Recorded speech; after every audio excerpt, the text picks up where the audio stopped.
اللهم صل عليه وعلى أهل بيته مظاهر جمالك وجلالك الذين كلامهم نور وأمرهم رشد ووصيتهم التقوى وفعلهم الخير وعادتهم الإحسان وسجيتهم الكرم واللعن على أعدائهم الشاكين فيهم المنحرفين عنهم أجمعين. أما بعد، صدق الله تعالى حيث يقول وهو أصدق القائلين وقوله الحق. أعوذ بالله من الشيطان الرجيم. بسم الله الرحمن الرحيم. قل لا أسألكم عليه أجرا إلا المودة في القربى ومن يقترف حسنة نزد له فيه حسنا. صلوات اللهم صل على محمد وعلى محمد. اب حضرات سے گزارش ہے ایک بار سورہ حمد اور سورہ توحید کی تلاوت فرما کر کے جناب ندیم انجم صاحب کے مرحومین کے لیے ایصال ثواب کر دیجیے.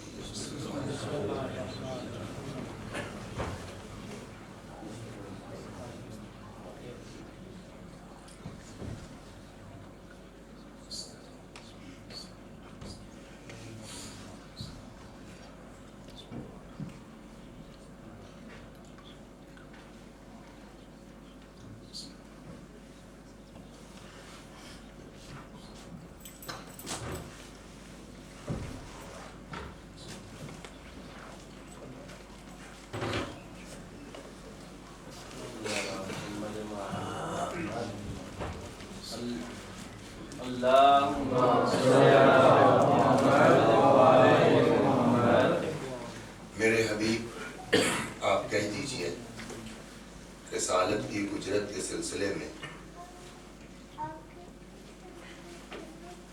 تم سے کوئی مطالبہ اجرت نہیں کرتا مگر یہ کہ میرے قرابت داروں سے محبت کرو، اور جو بھی ہماری بارگاہ میں نیکی کا مرتکب ہوگا ہم اس کی نیکیوں میں اضافہ کرتے جائیں گے. تو جو بھی کام عشق اہل بیت کے ساتھ ہوگا اس میں اضافہ ہوگا. کتنا اضافہ ہوگا؟ سوال یہ ہے نا، کتنا اضافہ ہوگا؟ یہاں عشق اہل بیت تو کیا کہا گیا ہے؟ وَمَن يَقْتَرِفْ حَسَنَةً، جو ہماری بارگاہ میں نیکی لے کے آئے گا. یہاں نیکی سے مراد کیا ہے؟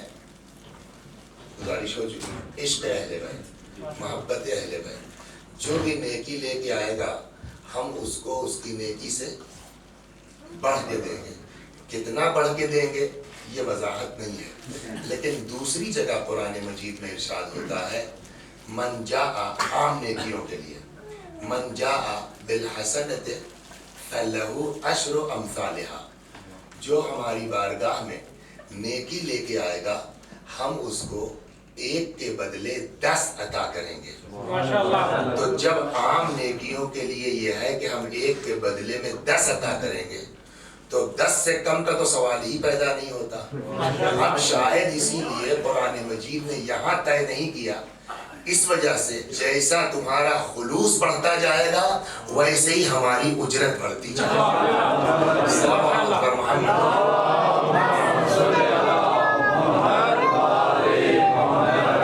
کل بھی یہ گزارش کی گئی کہ پورے دین کی اساس عشق پر ہے، پورے دین کی بنیاد محبت پر ہے. لیکن ایک جملہ جو کل کی مجلس کا تھا اس کو واپس لے آؤں کہ دیکھیے ثواب کا کمانا آسان ہے، ثواب کا بچا کے رکھنا یہ مشکل ہے. کبھی بھی کسی گناہ کو ہلکا نہیں سمجھنا چاہیے اور کبھی بھی کسی نیکی کو بڑا نہیں سمجھنا چاہیے. تو میں نے کہا اتنی بڑی نیکی چنانچہ جو ہے وہ جناب لقمان حکیم، نام سنا ہے آپ نے؟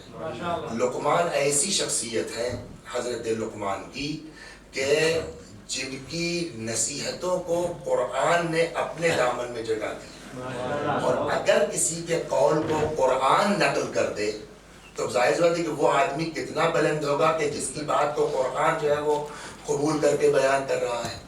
جناب لقمان نے اپنے بیٹے سے ایک نصیحت کی، وہ عجیب نصیحت ہے واقعی۔ ثقلین کے معنی کیا ہے؟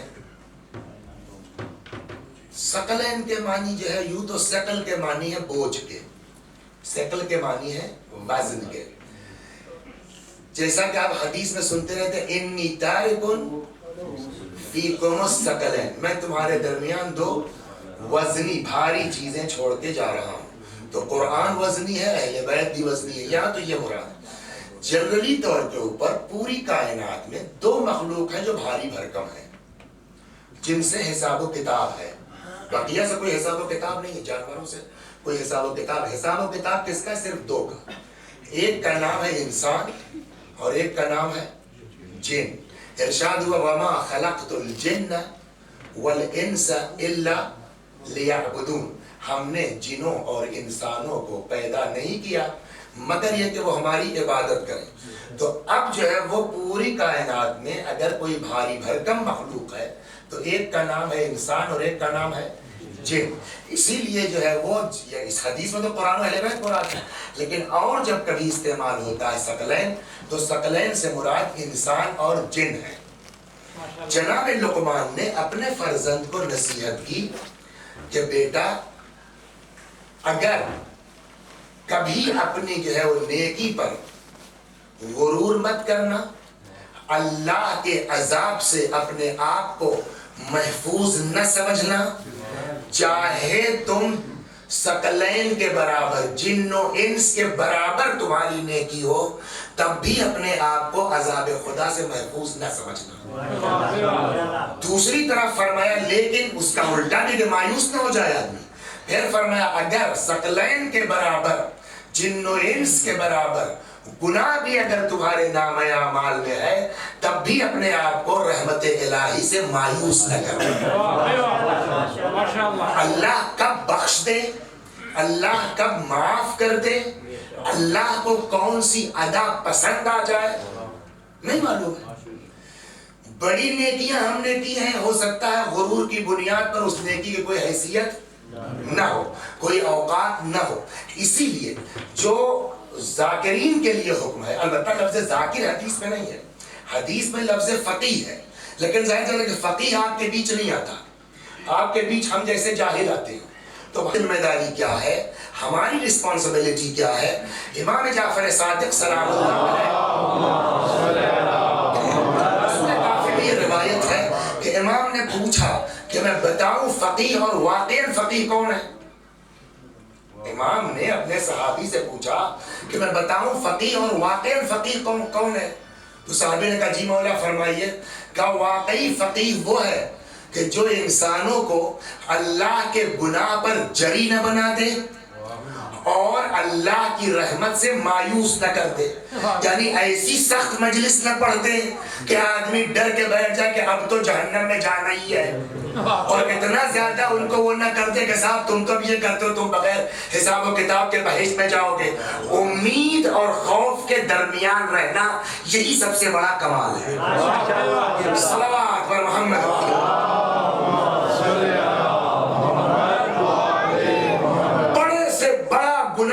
خدا معاف کر سکتا ہے، اور معمولی سے معمولی جرم کی بنیاد پر ہم سزا کے مستحق ہو سکتے ہیں۔ خدا کب کس کو معاف کر دے، کل جیسا کہ میں نے عرض کیا کہ ثواب کا کمانا آسان ہے، اس کو بچا کے رکھنا مشکل ہے۔ چنانچہ قرآن بھی یہ بات کہتا ہے۔ آیت الکرسی سے ذرا سا آپ آگے بڑھیے تو آپ کو ایک آیت وہاں دکھے گی جہاں انشاءاللہ قول معروف خیر من صدقۃ یتبعها اذی، مسکرا کے اچھے ڈھنگ سے معروف طریقے سے بات کر لینا یہ بہتر ہے اس صدقے سے جس کے پیچھے اذیت پائی جاتی ہے۔ اگر کسی کو ذلیل کرنا ہے اگر کسی کو رسوا کرنا ہے، اگر کسی کو بعد میں بے عزت کرنا ہے، تو اس سے بہتر ہے کہ تم مدد مت کرو مگر کسی کو رسوا مت کرو۔ صلوات محمد۔ تو خدا اس قدر کریم ہے، خدا اس قدر رحیم ہے، اس قدر بخشنے والا ہے کہ آدمی صرف شرمندہ ہو جائے۔ اب اللہ کا کرم ملاحظہ کر، کون سی بات خدا کو پسند آ جائے نہیں کہا جا سکتا، صرف شرمندہ ہو جائے آدمی، اللہ اس کو معاف کر سکتا ہے، اللہ اس کو معاف سکتا ہے۔ چنانچہ ایک داستان مشہور ہے، روایات میں ہے کہ جناب موسیٰ علیہ السلام کا زمانہ تھا، دور تھا، اور زبردست قحط پڑ گیا، زبردست، پبلک پریشان ہوئی، آئی حضرت موسیٰ کے پاس، آپ نبی ہیں، پیغمبر ہیں، اللہ کے رسول ہیں، آپ اگر دعا کر دیں گے تو اللہ بارش نازل کر دے گا، لہذا یا نبی اللہ آپ دعا فرما دیجیے۔ حضرت موسیٰ اپنی امت کو لے کے، قوم کو لے کر کے آئے باہر صحرا میں، میدان میں، اور دعا کے لیے ہاتھ بلند کیا۔ یہ جملہ رک کے کہوں کہ ہم نماز و روزہ کرتے ہیں، اس کا مطلب یہ نہیں کہ سامنے والے کو ہم بے دین سمجھیں، کب کون پلٹ جائے خدا کی بارگاہ میں کیسا ہو جائے ہم کو کچھ پتا نہیں، اور وہ کی داستان سامنے موجود ہے۔ موسیٰ علیہ السلام لے کے آئے سب کو اور دعا کے لیے ہاتھ بلند کیا، پالنے والے بارش نازل فرما۔ جبرائیل نازل ہوئے، یا نبی اللہ کلیم ہے آپ، 1,24,000 انبیاء میں ٹاپ 4 کے جو پیغمبر ہیں جن کو کتاب اور شریعت ملی ہے، اس میں ایک ہے موسیٰ۔ یہ موٹی چیز نہیں ہے، 1.25 لاکھ میں جو بڑے 4 ہیں، 5 اولو العزم جو ہیں، 4 کتاب والے جو ہیں، اس میں ایک ہے موسیٰ، جیسے اللہ نے بات کی کلیم کا شرف جن کو ہے۔ آپ ٹھیک ہے، آپ کا مرتبہ اپنی جگہ، لیکن آپ کی دعا آج قبول نہیں ہو سکتی۔ کیوں کہ یہ جو پبلک آپ لے کے آئے ہیں نا، اس میں ایک گناہگار ایسا ہے، ایک گندا آدمی ایسا ہے کہ جب تک وہ اس بیچ میں رہے گا، آپ نبی ضرور ہیں، کلیم ضرور ہیں، لیکن اللہ آپ کی بھی دعا نہیں سنے گا جب تک وہ اس بیچ ہے۔ کچھ سمجھ میں آیا؟ لہذا ہم یہ کہہ کے نہیں گزر سکتے صاحب ان کا لڑکا گندا ہے، ہم سے کیا مطلب۔ ایک گناہگار پورے سماج کو برباد کرنے کے لیے کافی ہے۔ اسی لیے روایت کہتی ہے کہ ہر آدمی، امر بالمعروف اور نہی عن المنکر ہر آدمی پر واجب ہے۔ جناب موسیٰ علیہ السلام کو یہ اطلاع مل گئی، لیکن جبریل نے یہ نہیں بتایا کہ وہ گندا آدمی کون ہے، اس لیے کہ یوں اشارہ کروں گا پتہ نہیں کس کی طرف چلا جائے، وہ بعد میں مذاق کا سبب بنے۔ اسے بڑی احتیاط ممبر پہ کرنی پڑتی ہے، بعد میں پبلک کچھ کا کچھ بنا دیتی ہے۔ تو اس مجمع میں کون سا گندا آدمی ہے نہیں بتایا گیا، لیکن یہ بتا دیا گیا کہ وہ جب تک ہے تب تک آپ کی دعا قبول۔ موسیٰ علیہ السلام نے کہا بھائی اس مجمع میں کوئی آدمی ہے، گڑبڑ ہے، ہم کو یہ بتایا گیا جب تک وہ اس مجمع میں رہے گا اللہ دعا قبول نہیں کرے گا۔ ہر آدمی دیکھے اوپر سے ہم چاہیں جتنا سفید پوش بن جائے، اندر سے ہر آدمی کو اپنی اوقات پتا ہے، ہر آدمی کو، نہ کہے اور بات ہے ہم ابا قبا لگا کر کے، امامہ بن کر کے، جناب بن کر کے بیٹھ جائیں، لیکن اندر اگر شریف ہے تو احساس ہوگا کہ تم کتنے گندے آدمی ہو۔ تو آدمی کو احساس ہے، موسیٰ نے جو بھی ہے، میں نہیں کہتا، مجھ کو نہیں بتایا گیا، لیکن جو بھی ہے برائے مہربانی وہ اس مجمع سے چلے جائے تاکہ اللہ بارش نازل کر دے۔ مجرم ہونا اور بات ہے، مزاج کی شرافت ایک الگ چیز ہے۔ ہو سکتا ہے کہ آدمی نماز روزہ کرتا ہے مگر مزاج شریف نہیں ہے، ایک آدمی گناہگار ہے اگر دل کا نرم ہے، مزاج کا شریف ہے، ایسا ہو سکتا ہے۔ وہ آدمی سمجھ گیا کہ اس مجمع میں مجھ سے بڑا گناہگار تو نہیں ہو سکتا، یہ ہو نہ ہو اشارہ اللہ کا میری طرف ہو، لیکن تھا شریف آدمی گناہگار کے باوجود۔ اس نے کہا تو اگر ایسی بات ہے تو یار یہ بات تو مناسب نہیں ہے کہ میرے ایک کے چکر میں پوری قوم جھیلے.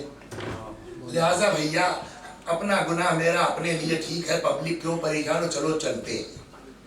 اس نے ارادہ کر لیا کہ میں اٹھ کے جا رہا ہوں, لیکن جیسے ہی سوچا اٹھوں ویسے ہی خیال آیا کہ اس اتنے بڑے مجمع میں جب میں اٹھ کے جانے لگوں گا تو لوگ کیا, اچھا یہی تھے, ارے ان کو تو ہم بہت بڑا آدمی سمجھتے تھے, نیک مومن, اور یہ تو بڑے سمجھ, یہ گڑبڑ تھے.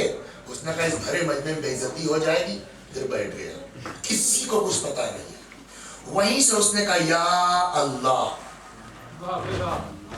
میں جانے کو تیار ہوں, تو اپنے نبی کی دعا سن لے, میری وجہ سے پوری قوم مصیبت میں مبتلا نہ ہو, میں جانے کو تیار ہوں, لیکن خدا تو رحیم ہے, تو کریم ہے. اگر میں اٹھ کے جاؤں گا تو یہ ساری پبلک مجھ کو پہچان لے گی, میری عزت ہے سماج میں, بے آبرو ہو جاؤں گا. پروردگارا آج میں تجھ سے وعدہ کرتا ہوں کہ اگر آج کے سامنے میری عزت بچا لے, مجھ کو معاف کر دے, اپنے نبی کی دعا سن کے بارش نازل کر دے, میں وعدہ کرتا ہوں اب گناہ نہیں کروں گا. آدمی اپنے خدا سے مصالحت کر کے تو دیکھے, آدمی اپنے اللہ کی بارگاہ میں واپس آ کے تو دیکھے. کسی کو کچھ پتا نہیں ہے. موسیٰ کہہ چکے ایک آدمی ہے, جب تک وہ جائے گا نہیں دعا قبول نہیں ہوگی. کوئی گیا نہیں, اچانک جھوم کے بادل اٹھا, زبردست بارش ہوئی, ادھر بارش ہو رہی ادھر موسیٰ علیہ السلام. کتاب میں تو نہیں ہے لیکن سوچنے کی جگہ ہے کہ نہیں ہے کہ میں تو ساتھ بھائی جبریل, میں تو پبلک میں جھوٹا بن گیا. یہ سیدھی سی بات ہے کہ نہیں کہ میں نے ابھی پبلک سے کہا بھائی ایک آدمی گندا ہے, جب تک وہ رہے گا تب تک بارش نہیں ہوگی, اور کوئی اٹھ کے گیا نہیں, بارش کیسے ہوگی؟ تو میری آبرو پر بات آ گئی. جبریل یہ کیا ہوا؟ جبریل نے آواز دی, موسیٰ اتفاق سے اسی گناہگار کی وجہ سے بارش ہو گئی, اسی خطاکار کی وجہ سے بارش ہو گئی. تو کیا مطلب کہ اس نے توبہ کر لی, وہ اللہ کی بارگاہ میں پلٹ آیا, خدا نے اس کو معاف کر دیا. جیسے ہی یہ کہا تو موسیٰ علیہ السلام بھی سوچ میں کہ اتنا بڑا گناہگار کہ جب تک وہ رہے گا میری نہیں سنی جائے گی. اس نے کتنے خلوص سے توبہ کی, کتنے اخلاص سے معافی مانگی کہ اللہ نے توبہ بھی قبول کر لی, معاف بھی کر دیا, بارش بھی نازل ہو گئی. تو کوئی اور ادروائز مقصد موسیٰ کا نہیں ہے, بس ہمارے جذبات و محبت کے جاننا چاہتے کہ وہ آدمی کون ہے جس نے اتنے خلوص سے استغفار کی. کہنے لگے جبریل وہ آدمی ذرا بتا دو, وہ کون ہے جس نے اتنے خلوص سے توبہ کی کہ اللہ نے توبہ بھی قبول کر لی, بارش بھی نازل کر دی. جیسے ہی موسیٰ نے اس کو دیکھنے کی خواہش کی, جواب قدرت سنیے, آواز قدرت آئی, موسیٰ کیسی بات کر رہے ہو, جب وہ گناہگار تھا تب تو پہچانوا کے بے عزت نہیں کیا, اب جب توبہ کر کے میرا ہو گیا ہے تب پہچانوا کے بے آبرو کر دو.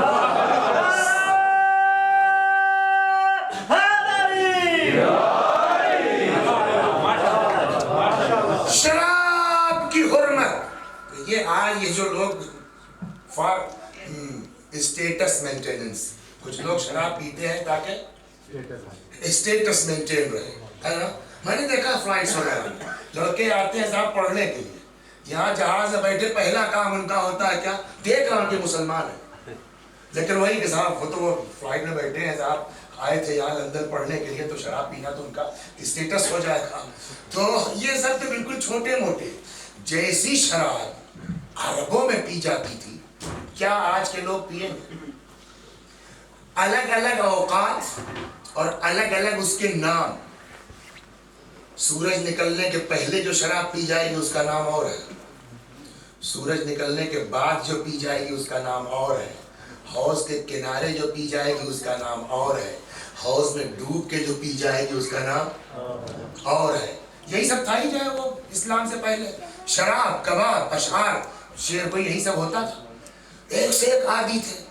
اچھا اب جو عادی ہو, یہاں کچھ لوگ ایسے ہوں گے جو سگریٹ کے عادی ہیں, 50 طریقے سے ڈاکٹر منع کر دے.